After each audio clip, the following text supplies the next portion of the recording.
Hello everyone, this is Mrs. Brown with a little bit of an introduction to Kill a Mockingbird. The purpose of this little presentation is to just give you an idea of some of the characters and some of the settings and some things to look for as we read just the first 4 chapters of the book.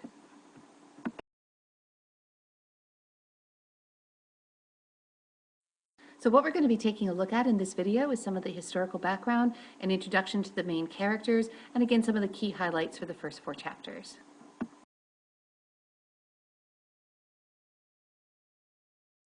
First of all, we have the setting. As we know, this is a very thinly veiled autobiography of Harper Lee. So it's very similar to the life that she lived. And she grew up in a town called Monroeville, Georgia. And the town that she created for To Kill a Mockingbird is known as Macomb, Georgia, which is a fictional town. And the setting, the events of the book take place between 1933 and 35, which is in the middle of the Great Depression, and at the same time that Hitler is in power or coming into power over in Germany.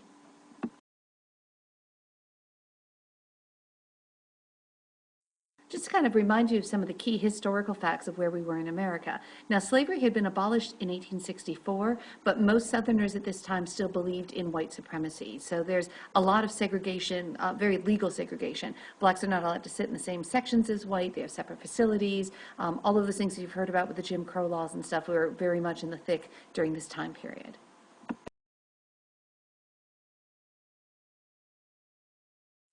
Women were also treated very differently during this time than they are today. There was a very strong gender bias that women were much weaker, that it really wasn't important that they go to school or learn anything. And wealthy women were expected to only learn enough so they could supervise all of the staff and run the household. And men were not seen as nurturing at all. The men's job was to go out and to earn the paychecks and come home, and the wife would take care of everything connected to the house and to the children. Very stereotypical sorts of roles.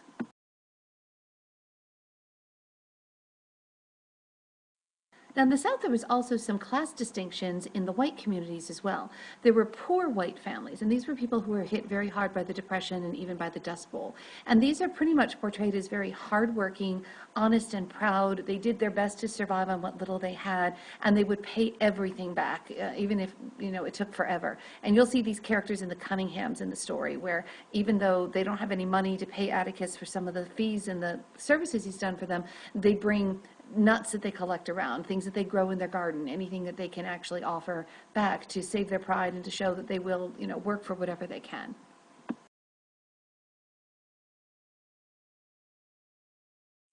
Now, in contrast, Harper Lee is also going to show us the other side of Macomb.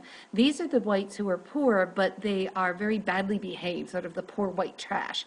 And they're portrayed through the book as dirty, lazy, foul-mouthed, dishonest. They make things up. And you'll see the Ewells really kind of fitting into this category. They don't take advantage of any opportunities. They never did a day's work. And you'll see how that fits into the fabric of the society here in Macomb.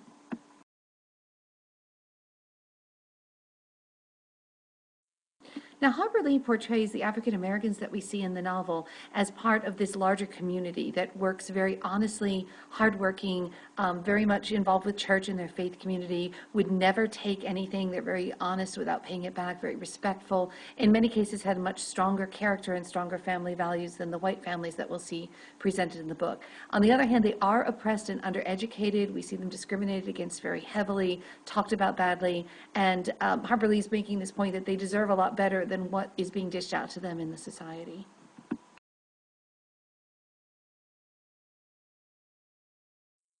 Now, the first character that we meet, and the character who's really our most important lead here, is Scout, also known as Jean Louise Finch, and she's earned this nickname. She's the 6-year-old girl when the story starts, and she's the narrator. And the story opens with this frame where she's an adult looking back on her childhood and then goes into the childhood to tell the actual inside story when she's about 6. And she's the sort of naturally curious tomboy type that's always asking questions and always out learning things and exploring, and kind of fights against some of the stereotypes of the day.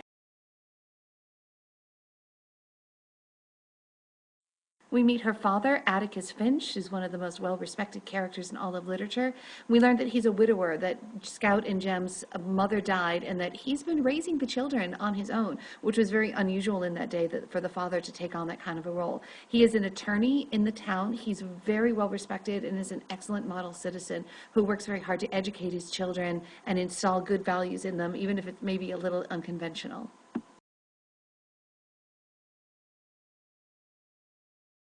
You're going to meet Scout's older brother Jem, and Scout, and having a, little, being a little sister, behaves the way a lot of you may be familiar with if you have younger brothers or sisters.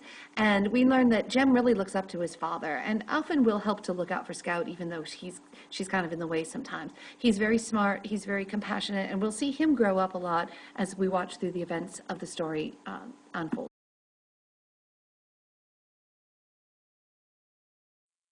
One of the key figures in Scout and Jem's life is Calpurnia. She is their housekeeper. She is African American, but she's helped to raise the children since their mother's death, and she's been a very positive influence on both of them.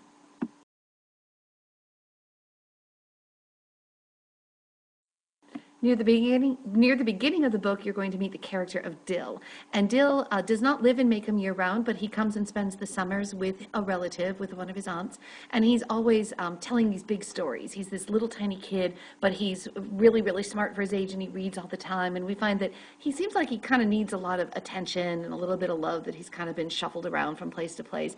And he and Scout and Jem become fast friends through the summer.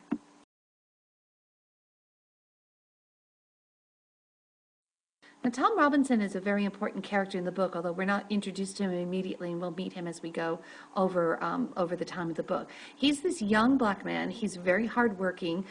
We learn that he has a crippled left hand and that he's married and has 3 children. And he works for a man named Link Diaz, who is one of the white men who owns a farm in Maycomb.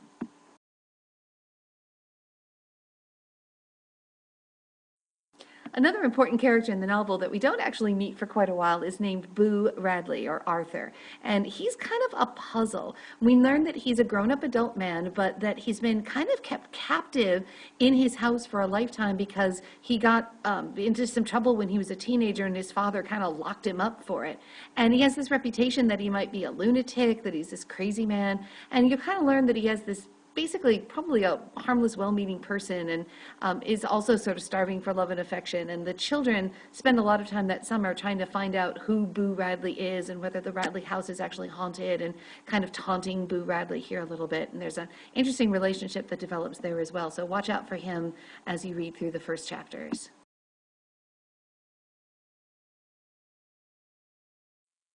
Mayella Ewell is going to play a key role in the events, particularly later on in the story. We learn she's the oldest child of Bob Ewell, his oldest daughter. She's kind of shy, and she's very lonely, and she has not had a very pleasant childhood or bringing up.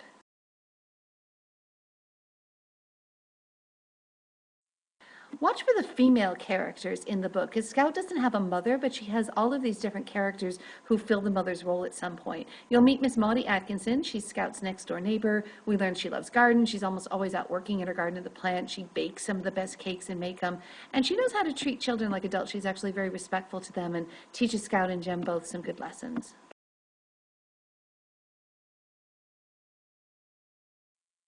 Another neighbor is Miss DeBose, and Miss DeBose is this mean old woman who lives very near to the Finches, and she's always yelling at the children, and the children are kind of afraid of her, and they kind of hate her both at the same time. But later on in the story, she's going to teach the children an important lesson.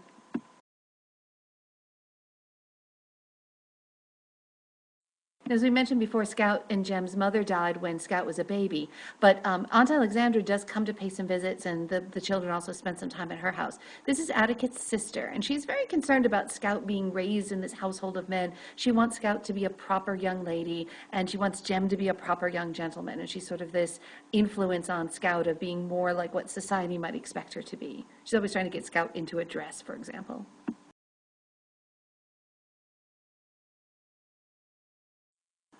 The head of the Ewell clan in town is Bob Ewell. This is Mayella's father, and he's kind of a town parasite who just kind of lives off of the town bounty. He doesn't work, and he just kind of takes handouts from everybody, and is sort of mean and nasty, and will play a big role, particularly in later events.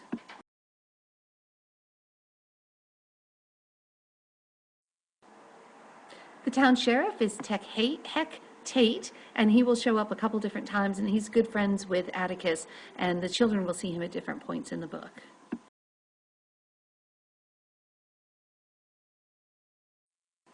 So we have some of the major characters, Scout, Jem, and Dill, some of the other key important characters, and then as you read through the first chapter, you can look for some of these other people who are going to play a role in the first parts of events for To Kill a Mockingbird.